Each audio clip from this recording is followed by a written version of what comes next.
Walk it off. Stop being a baby, my wife yelled as I lay motionless on the ground. My wife's brother stood smirking while her sister accused me of ruining her birthday. But when the paramedic saw I couldn't move my legs, she immediately called for police backup. The MRI would reveal. You know that feeling when you walk into a room and immediately know you don't belong?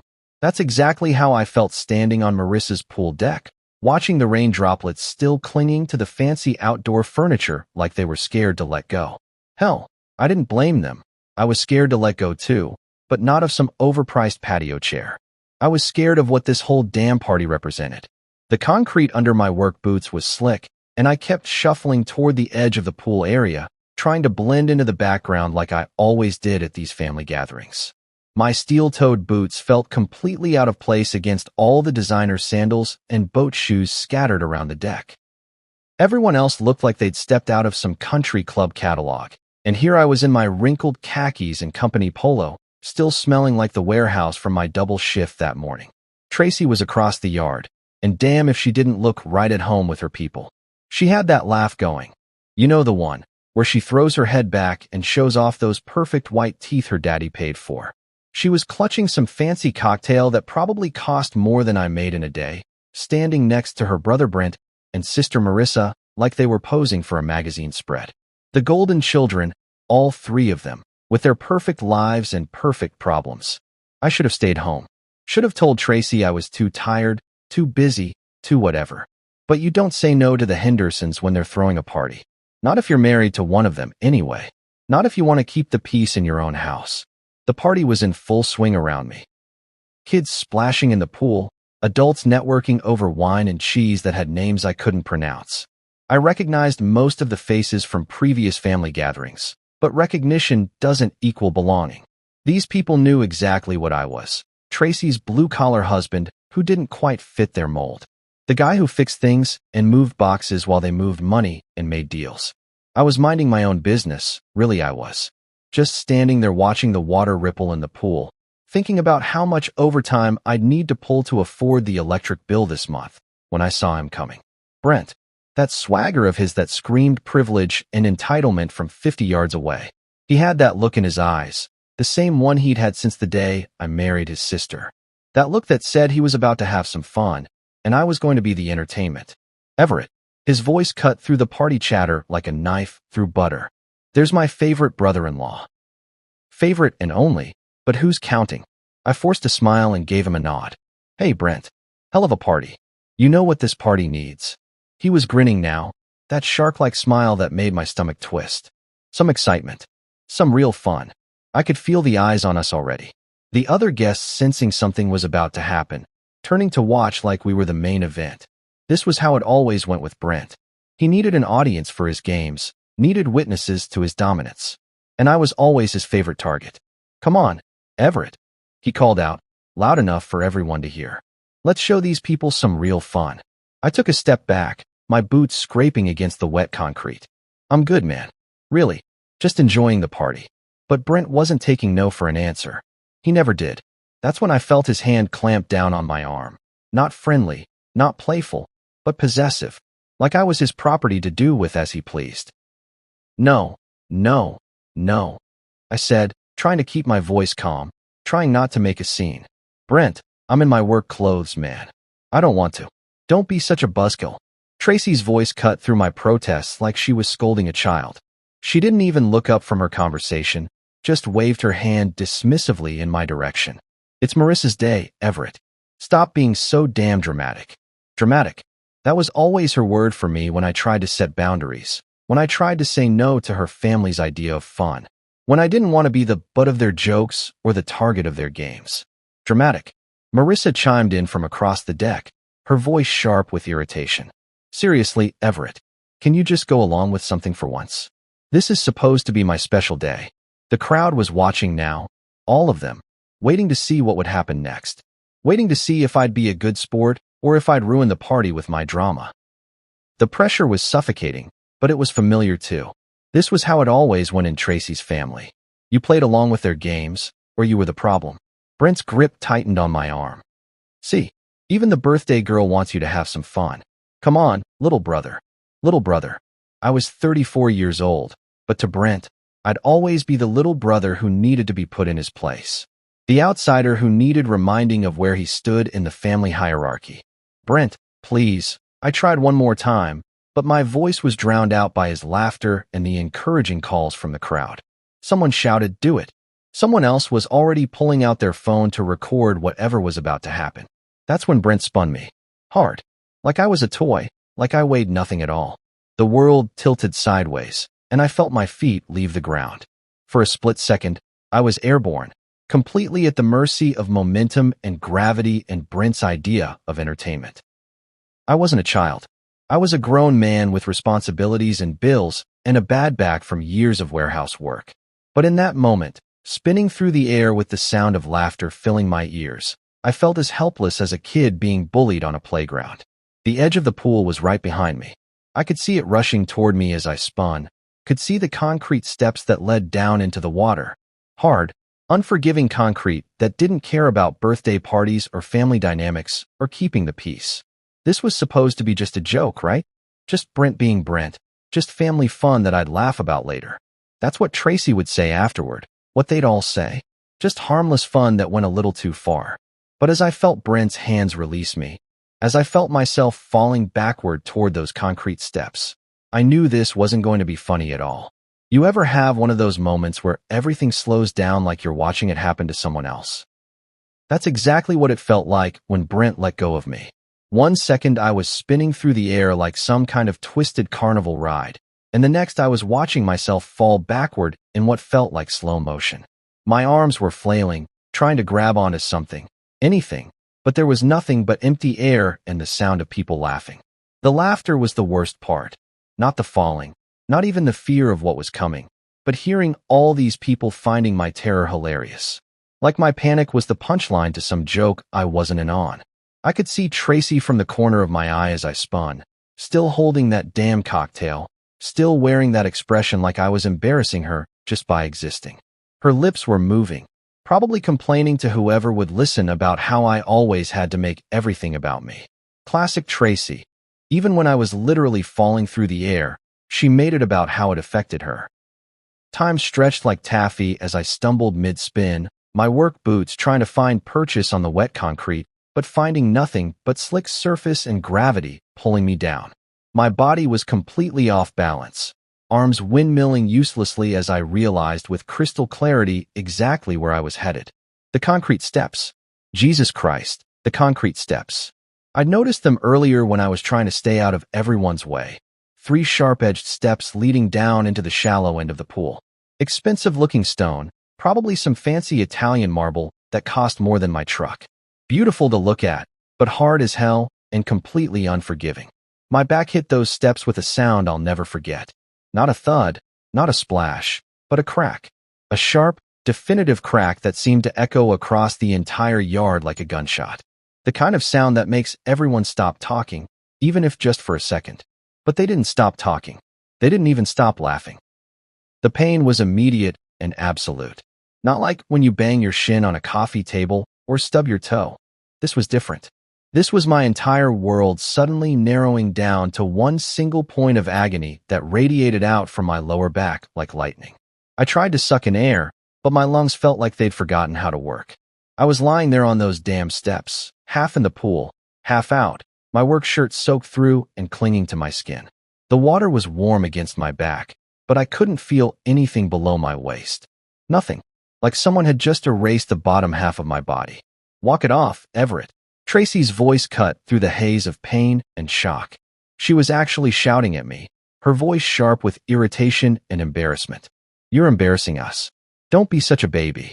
A baby. I couldn't feel my legs, couldn't breathe properly, and she was calling me a baby in front of all her friends and family. I tried to turn my head to look at her, try to make her understand that something was seriously wrong, but she wasn't even looking at me. She was looking at her guests, probably trying to gauge how much damage control she'd need to do. Marissa's voice joined in from somewhere near the patio. Of course, she said, her tone dripping with frustration. Of course he pulls this drama on my birthday. My one special day, and he has to make it all about him. My one special day? Like I'd planned this. Like I'd asked Brent to grab me and throw me into her fancy pool steps just to steal her thunder. The absurdity of it would have been funny if I could feel anything below my waist. I tried to speak, tried to tell them that something was really wrong, but my voice came out as barely a whisper. I can't move my legs.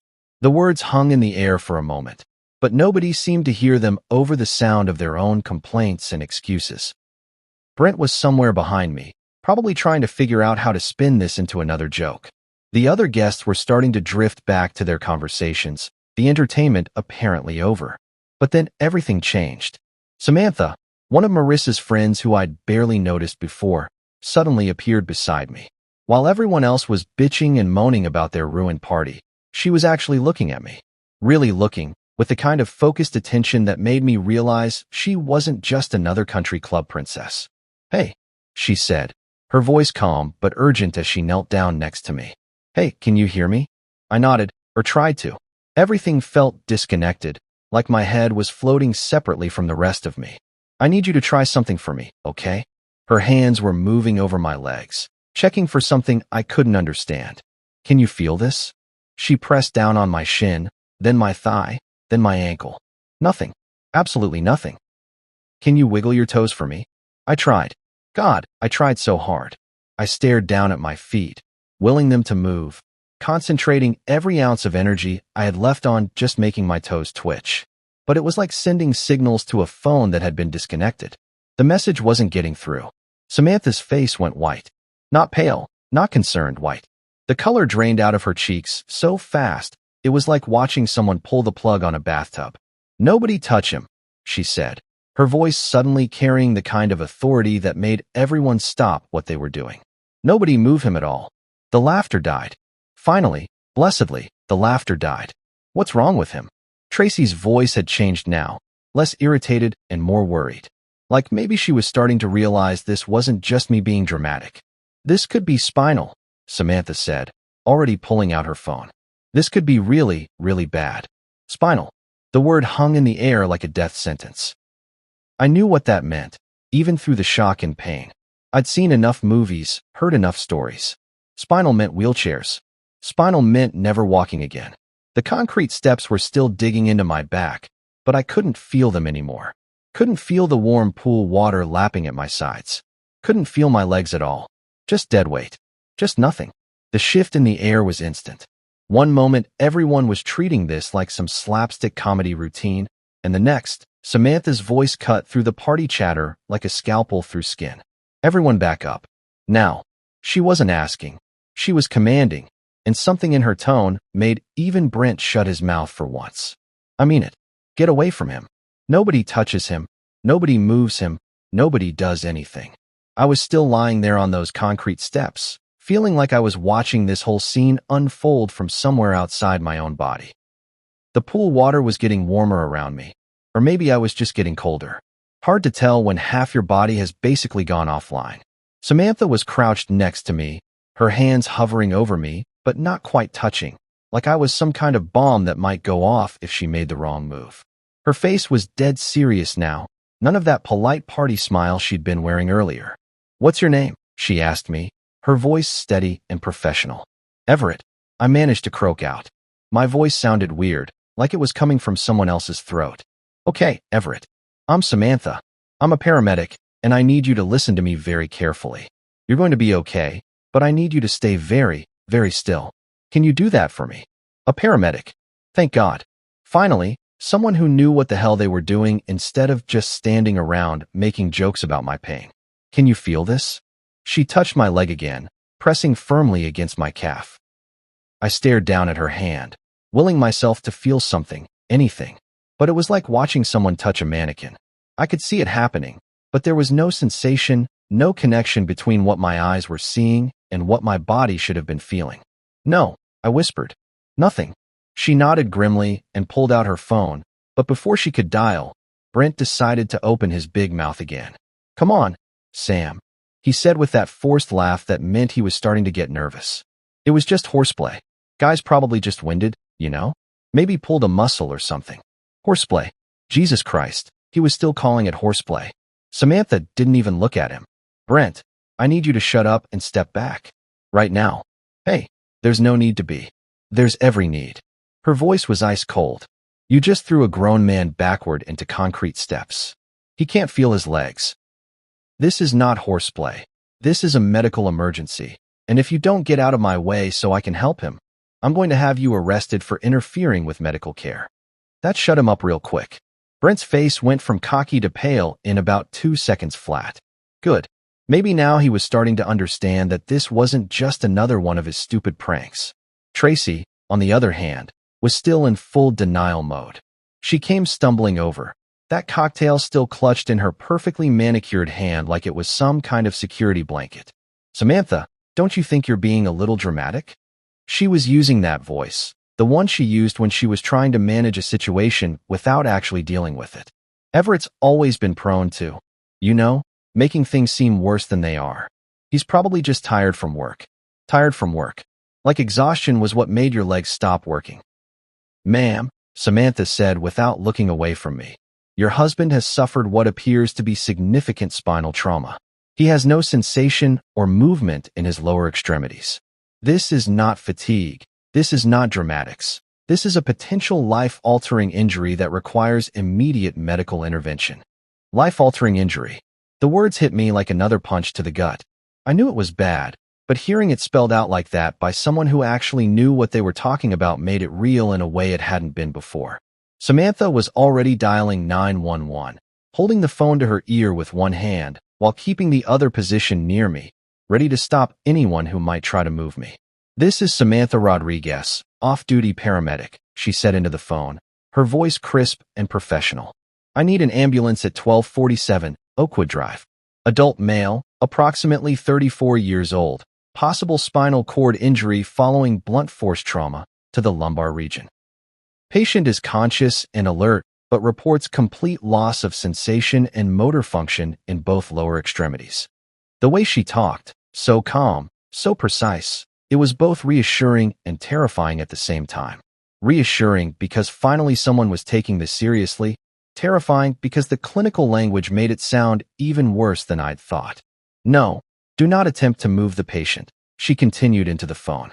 Mechanism of injury was a backward fall onto concrete steps following forceful spinning motion. Yes, I'll stay on the line. Tracy was starting to pace now, her heels clicking against the wet concrete like a metronome counting down to disaster. This is ridiculous, she muttered, loud enough for everyone to hear. He's going to be fine. He's always fine. This is just Everett being Everett. But even as she said it, I could hear the doubt creeping into her voice. Maybe she was finally starting to realize that her husband lying motionless in a pool wasn't normal, even for me. Marissa was standing off to the side, arms crossed, looking like someone had just canceled Christmas. I can't believe this is happening at my party, she said to no one in particular. This was supposed to be perfect. Perfect. Right. Because my potential paralysis was really just an inconvenience to her birthday celebration. The other guests were starting to cluster together in small groups, whispering among themselves and shooting glances in my direction. Some looked concerned, others just looked uncomfortable, like they weren't sure whether they should leave or stick around for the drama. How long for the ambulance? I asked Samantha, surprised by how weak my voice sounded. 5 minutes, maybe less, she said, covering the phone's mouthpiece. They're sending a full crew with spinal immobilization equipment. You're going to be okay, Everett. We're going to take good care of you. 5 minutes. In 5 minutes, this would all become real in a way that couldn't be denied or explained away. In 5 minutes, the ambulance would show up and everyone would have to admit that this wasn't just me being dramatic or attention-seeking or whatever the hell they'd convinced themselves it was. I could already hear the sirens in the distance, getting louder by the second. The sound of my life changing forever, one wail at a time. The sirens got louder until they were right on top of us, then suddenly cut out, leaving this weird silence that felt heavier than all the noise that had come before. I could hear car doors slamming, radio chatter, the sound of equipment being moved around. Professional voices cutting through the suburban quiet like they owned the place. First through the gate was Officer Riley. I could see his name tag when he knelt down next to Samantha. Big guy, probably in his 40s, with the kind of calm demeanor that comes from seeing too much shit to get rattled by anything. His uniform was crisp, his badge polished, and he had that cop look in his eyes. the one that misses nothing and judges everything. What do we have here?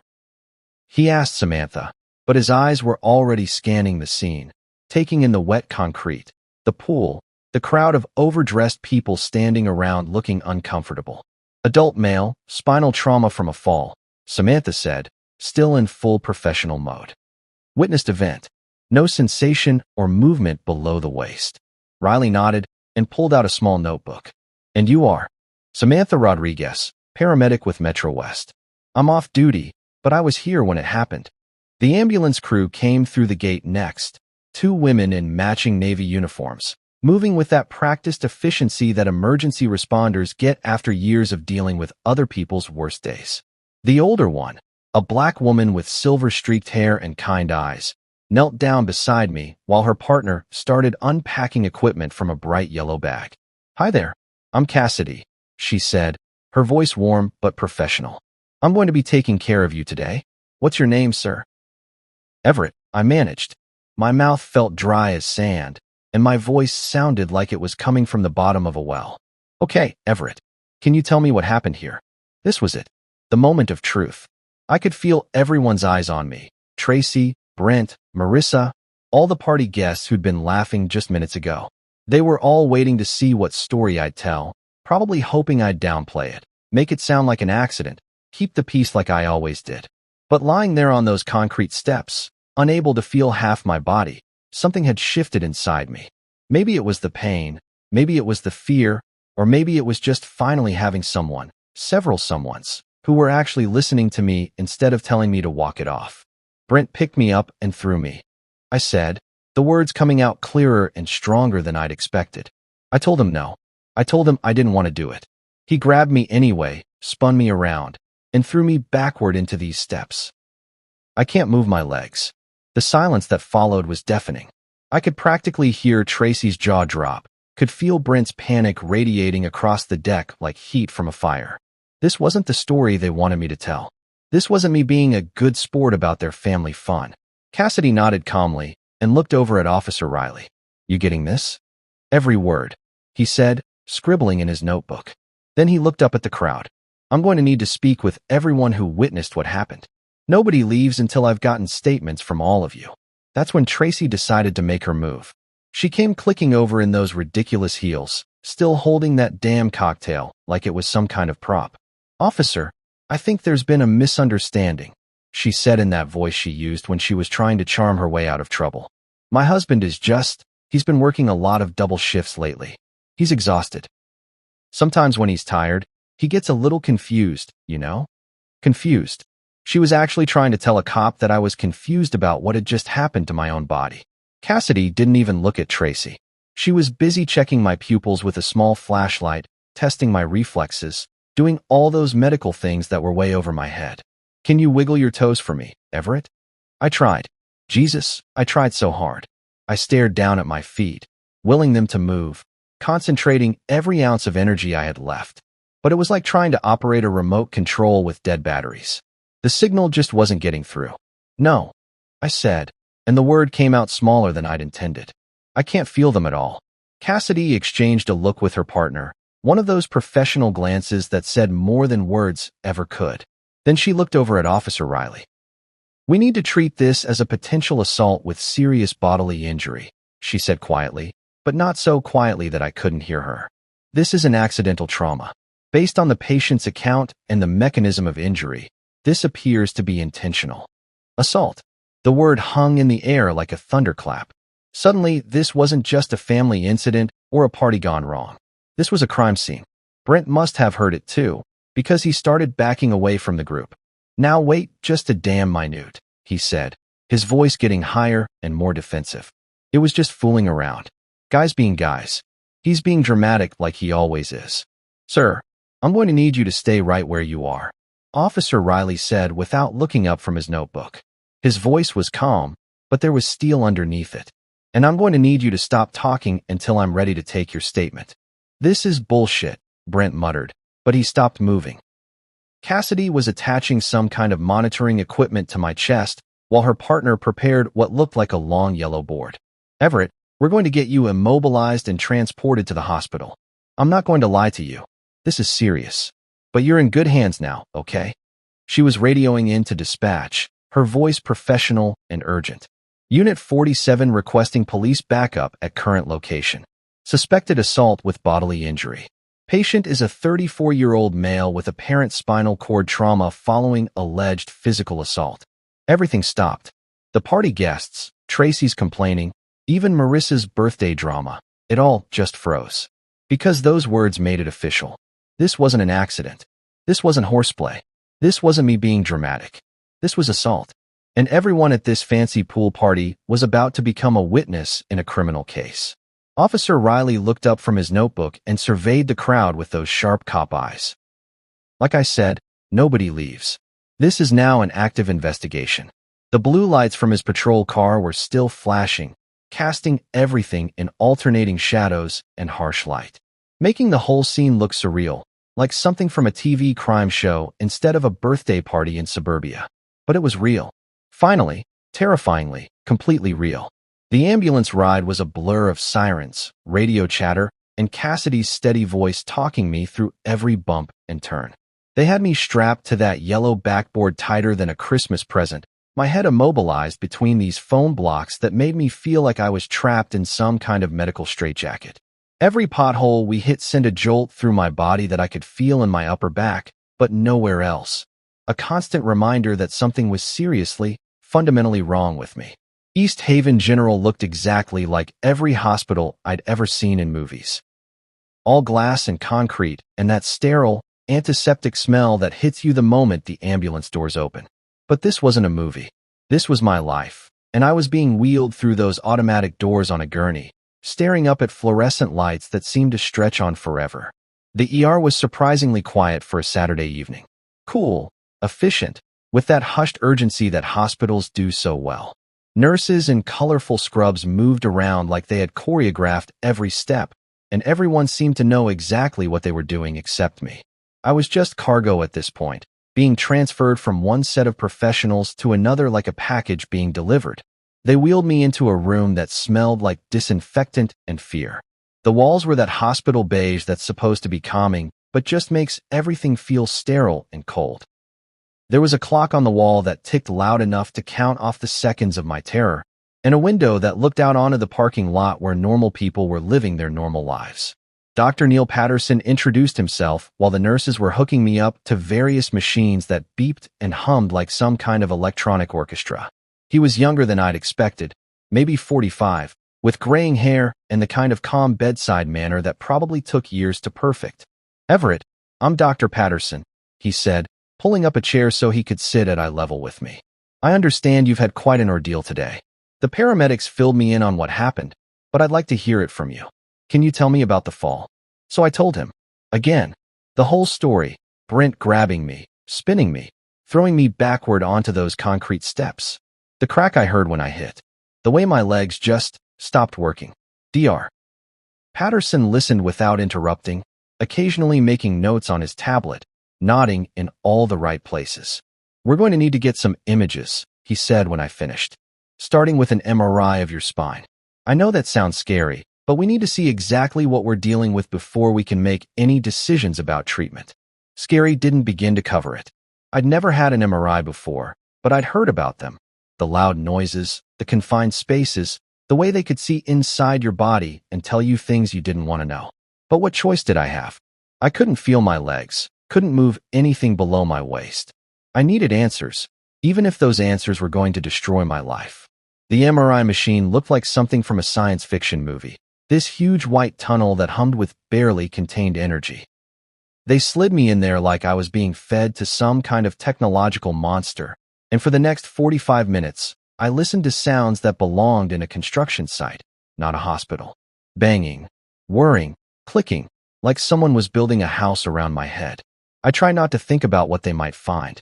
Tried not to imagine the worst-case scenarios that kept playing in my head like a broken record. Wheelchair, paralysis, never walking again, never being able to work, to support myself, to be anything other than a burden. When they finally pulled me out of that machine, Dr. Patterson was waiting with another doctor, a woman this time, older, with silver hair, and the kind of serious expression that makes your stomach drop before anyone says a word. "Everett, this is Dr. Celeste Warren," Dr. Patterson said. "She's our spine specialist, and she's been reviewing your images." Dr. Warren pulled up a chair on the other side of my bed and opened a tablet that showed what looked like cross-sections of my back.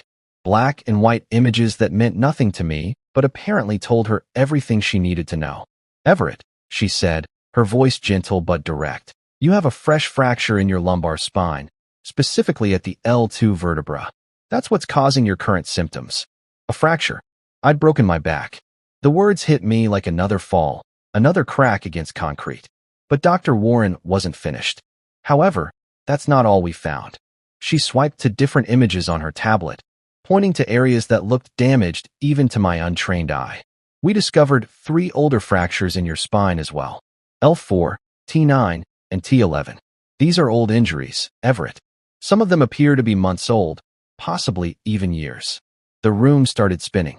Not metaphorically, literally spinning, like I was back on that pool deck being thrown around by Brent. But this was worse than being thrown. This was my entire past being rewritten in black and white medical images. "Old injuries," I managed to whisper. "Yes," Dr. Patterson said, leaning forward. "All of these fractures show signs of repeated blunt force trauma. They're in different stages of attempted healing, which suggests they occurred at different times over an extended period." Repeated blunt force trauma. The clinical language made it sound so sterile, so objective. But I knew what it meant. All those times Brent had played with me. All those falls downstairs that Tracy said were just me being clumsy. All those times I'd hit walls or furniture during his games and been told I was being dramatic when I complained about the pain. My spine had been keeping score this whole time. Every shove, every throw, every accident that wasn't really an accident. It was all there in those MRI images, documented in bone and tissue like a medical rap sheet. "The trampoline," I said suddenly, the memory hitting me like a physical blow. "Last summer, Brent said we should wrestle on the trampoline. I fell off, hit the frame. Tracy said I was fine. The stairs," I continued, more memories flooding back. "3 months ago, I fell down the stairs at their house. Brent said I tripped, but he was right behind me. I couldn't sit up straight for a week." Dr. Warren and Dr. Patterson exchanged a look that I was starting to recognize. The look that meant they'd seen this before, that they knew exactly what those old fractures represented. "Everett," Dr. Warren said quietly, "your spine is telling us a story. And it's not a story about accidents." The knock on my hospital room door came around 8 that evening, just as the nurses were switching shifts and the hallway was getting that quiet, settled feeling that hospitals get after visiting hours. I was still processing everything the doctors had told me, trying to wrap my head around the fact that my own body had been documenting years of abuse without me even realizing it. "Everett." A woman's voice, professional but not unkind. "I'm Detective Anika Ford with the Metro Police Department. Mind if I come in?" Detective Ford was not what I'd expected. Maybe it was all those cop shows on TV, but I'd been picturing some grizzled old guy with a 5 o'clock shadow and a bad attitude. Instead, she was maybe 40, with short natural hair and intelligent brown eyes that seemed to take in everything at once. She wore a simple black blazer and carried herself with the kind of quiet confidence that comes from knowing exactly what you're doing. "Officer Riley asked me to follow up on what happened at the party today," she said, pulling up the visitor's chair and settling in like she had all the time in the world. "How are you feeling?" "Like I got hit by a truck," I said, which was probably the most honest thing I'd said all day. Except the truck's name was Brent, and apparently it's been hitting me for years. She smiled at that. Not a happy smile, but the kind of smile that said she'd heard worse stories and wasn't shocked by mine. "I've been doing this job for 15 years, Everett. I've seen a lot of things. What I'm seeing here tonight is a pattern, and patterns tell stories." She pulled out a tablet and opened what looked like a video file. "Before we get into the details, I want to show you something.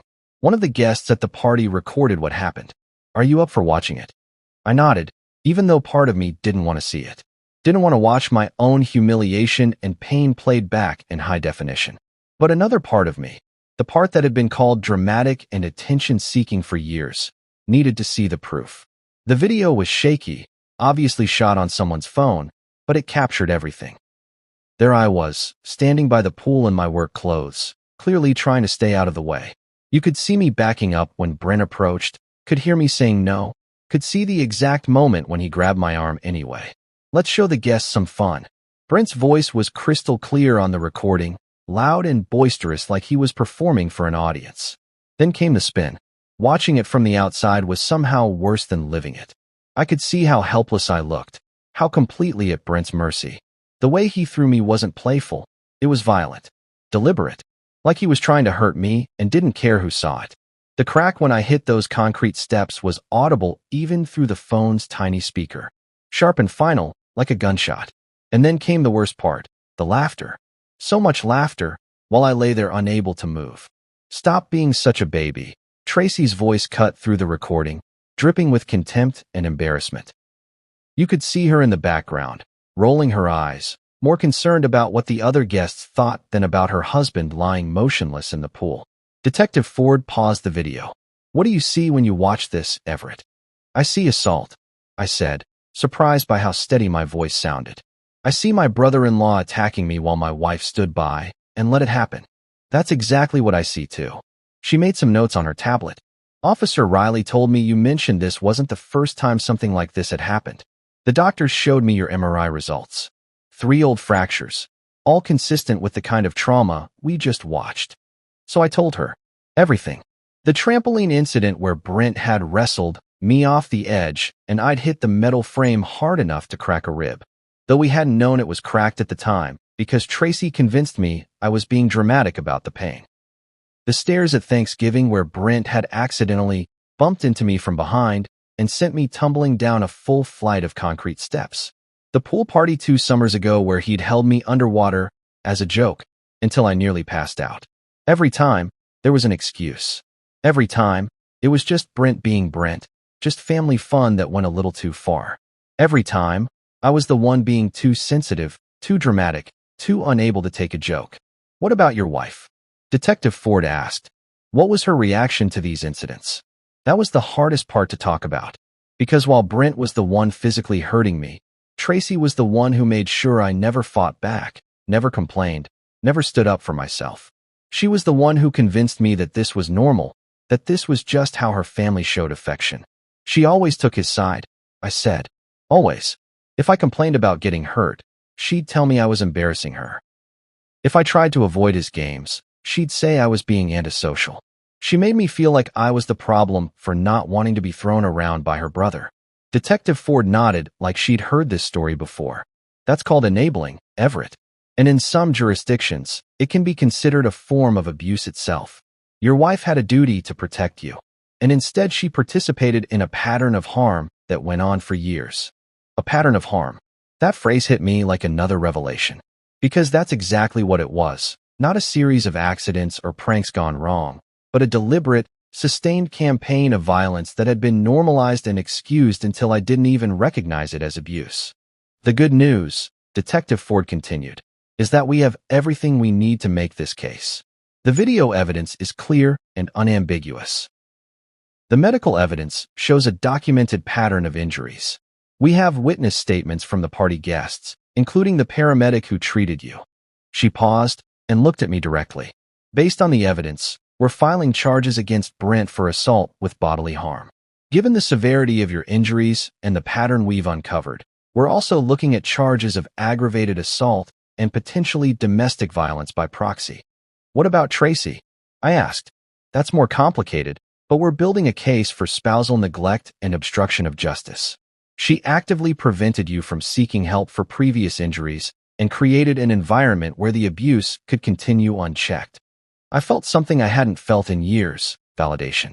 Someone with authority was finally telling me that what had happened to me was wrong, that I wasn't being dramatic or oversensitive, that I deserved better than being used as entertainment by my wife's family. What happens now? I asked. Detective Ford closed her tablet and stood up. Now we make sure this never happens to you again.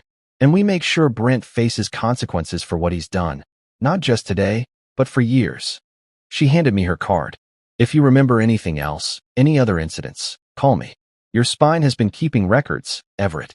Now it's time for the legal system to do the same. The news that they'd arrested Brent hit the family like a bomb going off in a quiet neighborhood. I found out around midnight when Tracy came storming into my hospital room, her face red with fury and her voice shaking with the kind of rage I'd seen her direct at store clerks and restaurant servers, but never quite at me. "Do you have any idea what you've done?" she hissed, keeping her voice low enough that the nurses wouldn't hear, but loud enough that I got the full force of her anger. "They arrested my brother, Everett. They put him in handcuffs in front of the neighbors." Mrs. Henderson was outside watering her plants and saw the whole thing. Mrs. Henderson. Of course that's what she was worried about, what the neighbors would think, how this would look to her precious social circle. Not that her husband was lying in a hospital bed with a broken spine, but that the family's reputation might take a hit. "Tracy," I started, but she cut me off with a wave of her hand.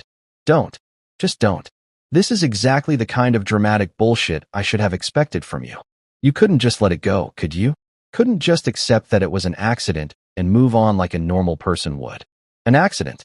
Even now, even with me lying here paralyzed from the waist down, she was still calling it an accident. Like the MRI images showing years of fractures were somehow my imagination. Like the video evidence was some kind of elaborate hoax I'd staged for attention. "The doctors found 3 other fractures in my spine," I said, trying to keep my voice calm and reasonable. "Old ones, Tracy. From all those other times your brother played with me. This isn't about one incident. This is about years of abuse that you helped cover up." Her laugh was sharp and bitter, the kind of sound that could cut glass. "Abuse? Oh, that's rich. You're calling normal family roughhousing abuse now? Jesus Christ, Everett, no wonder you can't handle a real job or make real friends. You're too busy playing the victim to actually live your life." There it was.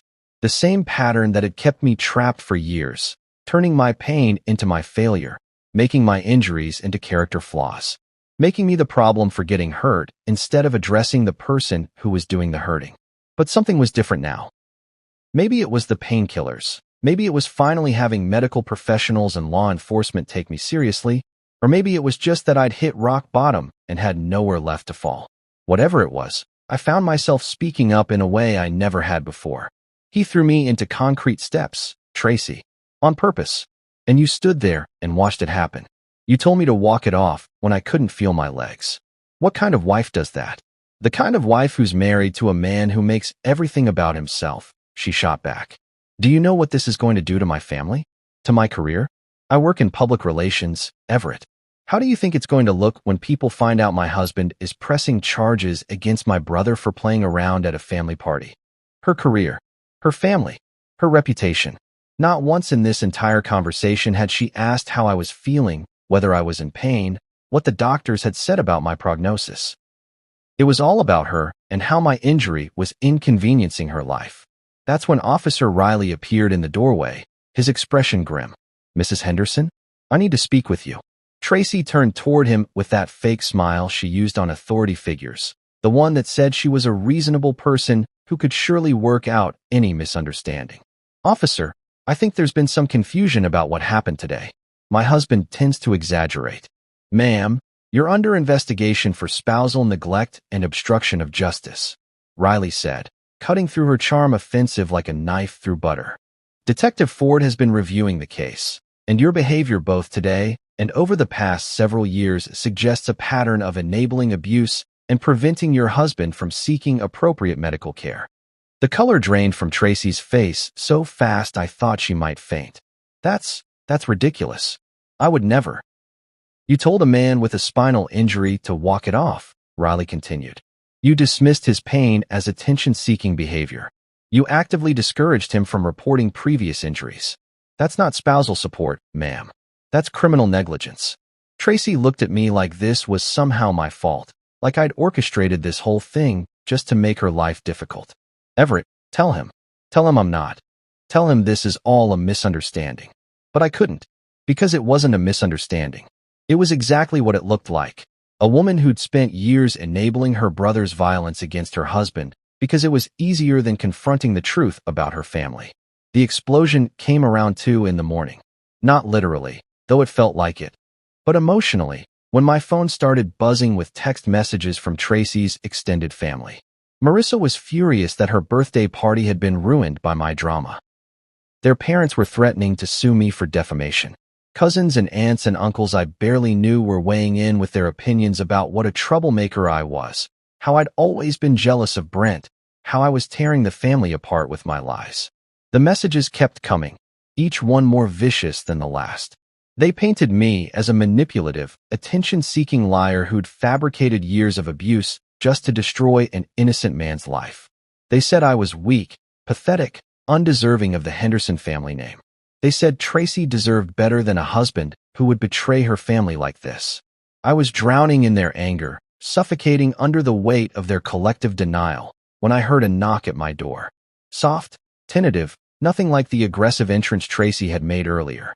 Everett. The voice was familiar but distant, like hearing someone calling your name from the other side of a lake. It's Talia, my sister. I hadn't seen Talia in almost 2 years. Not since Tracy had convinced me that she was jealous of our marriage and trying to cause problems between us.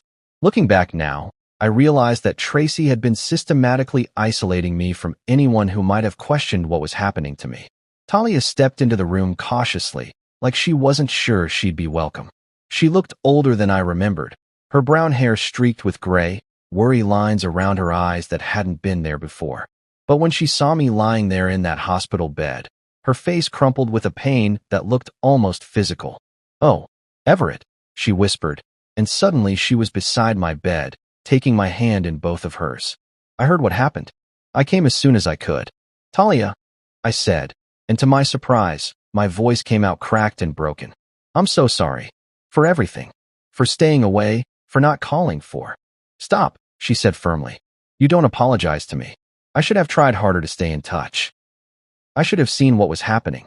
I always knew something was off about Tracy, about that whole family, but I didn't know how bad it was." She pulled her chair closer to my bed and leaned forward, her eyes intense and focused.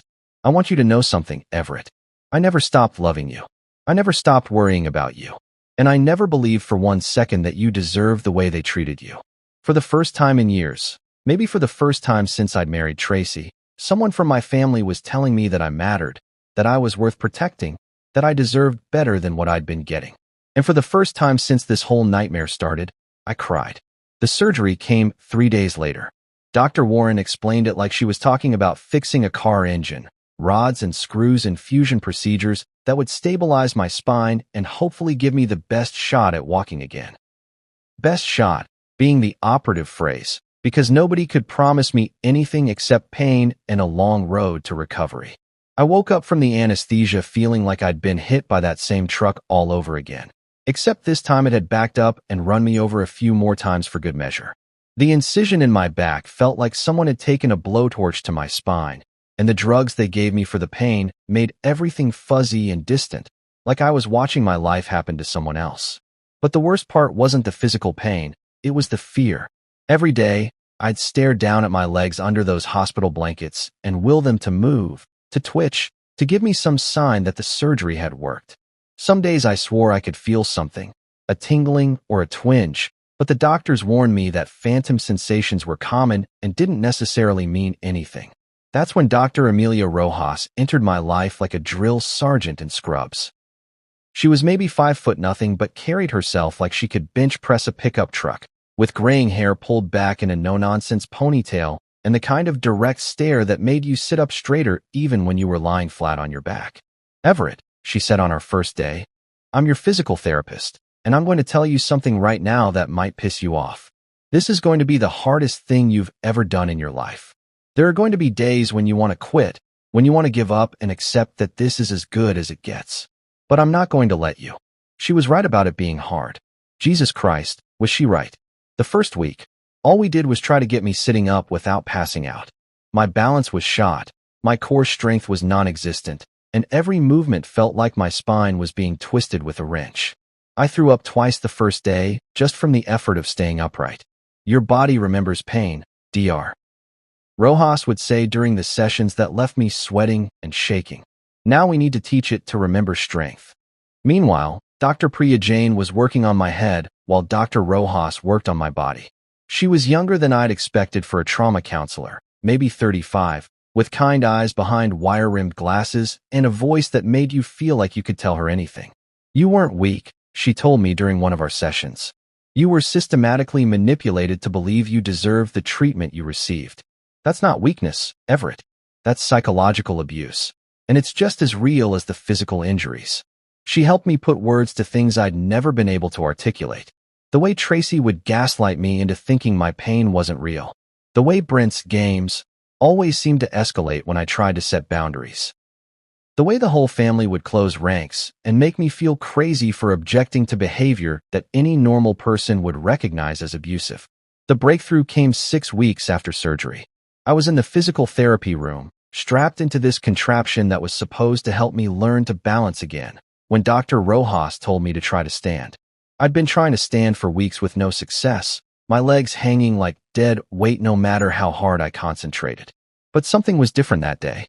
When I focused all my energy on pushing down through my feet, I felt something. Not normal sensation, not anything close to what I used to feel, but something. A connection between my brain and my legs that hadn't been there before. Holy shit, I whispered as I managed to support some of my own weight for about 3 seconds before collapsing back into the safety harness. Dr. Rojas was grinning like she'd just won the lottery. Did you feel that? I felt something, I said. And for the first time since this whole nightmare started, I felt something else too. Hope. The courthouse was nothing like I'd expected. Maybe I'd watched too many legal dramas, but I'd pictured something grand and intimidating. Instead, it was just a regular building with fluorescent lights and worn carpet that smelled like old coffee and anxiety. But walking into that courtroom, with my cane and my unsteady gait, felt like walking into the most important moment of my life. Brent's lawyer was exactly what you'd expect from someone defending a rich kid's assault case. Expensive suit, slicked back hair, and the kind of condescending smile that said he thought this whole thing was beneath him. During opening statements, he painted Brent as a fun-loving family man whose harmless prank had been blown out of proportion by an oversensitive brother-in-law with a history of dramatic behavior. "Ladies and gentlemen of the jury," he said, gesturing toward Brent like he was showcasing a prize pupil.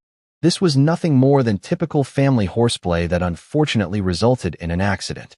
My client never intended to cause harm, and the prosecution's attempt to criminalize normal sibling behavior is frankly ridiculous. Normal sibling behavior. Even in a courtroom, they were still trying to make this my fault for not being able to take a joke. But then the evidence started rolling in, and their story fell apart like a house of cards in a hurricane. The prosecutor, a sharp woman named Sandra Martinez, methodically laid out the case piece by piece. First came the video footage from the party, played on a big screen where everyone could see exactly how violent Brent's prank had been. The courtroom was dead silent as they watched me being spun and thrown like a rag doll. You could hear Brent's laughter on the recording, could see the deliberate force he used, could watch the exact moment my body slammed into those concrete steps. There was nothing playful about it. Then came Dr. Warren with the MRI images. She put up those black and white pictures of my spine on a screen and walked the jury through each fracture like she was reading a medical textbook. 3 previous fractures, all consistent with blunt force trauma. L4, T9, T11. These injuries occurred over a period of several years and show a clear pattern of repeated abuse. When it was my turn to testify, I was terrified my voice would shake or I'd stumble over my words. But as I sat in that witness chair, looking out at the jury, something clicked. These people deserve to hear the truth, not the sanitized family version, not the victim-blaming bullshit I'd been fed for years, but the actual truth about what had happened to me.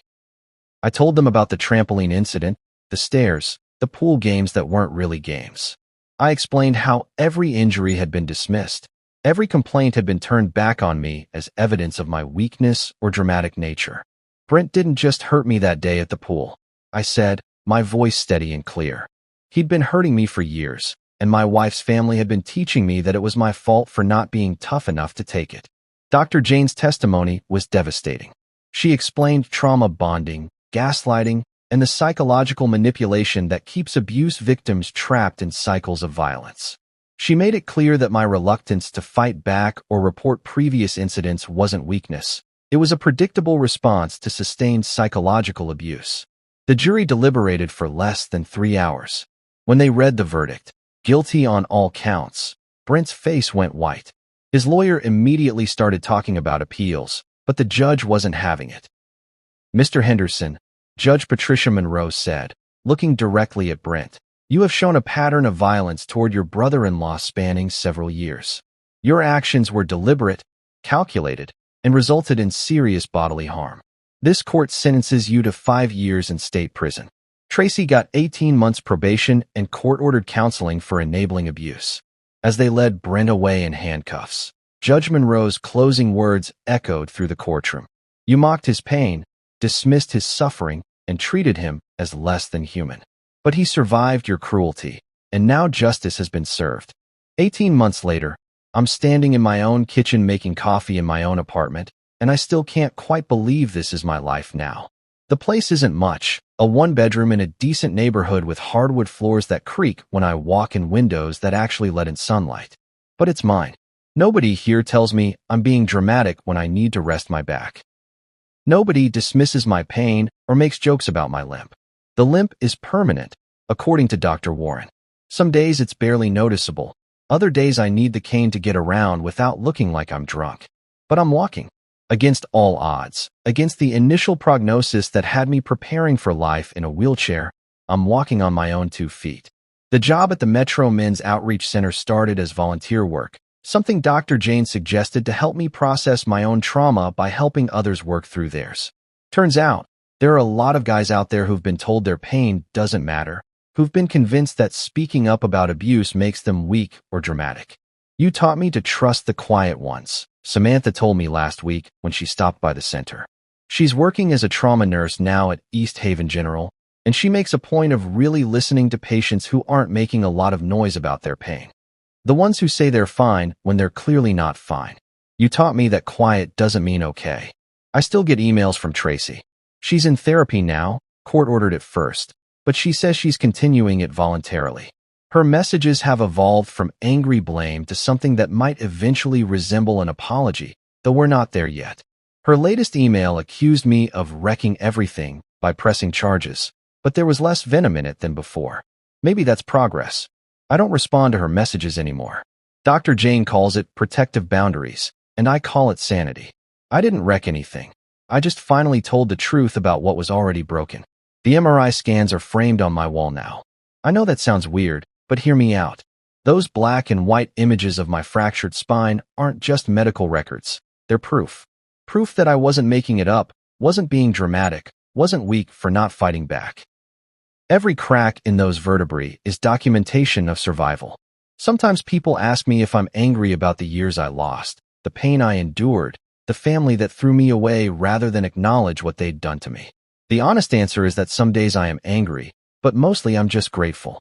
Grateful that Samantha knew what she was looking at when I couldn't move my legs. Grateful that Dr. Warren could read the story my spine was telling.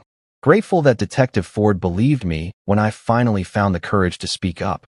I was told to walk it off, to stop being a baby, to quit making everything about me. Now I walk on my own terms, at my own pace, toward a future I'm building for myself. Every step I take is proof that they were wrong about me. My spine may have been broken, but my voice is whole now. And that makes all the difference.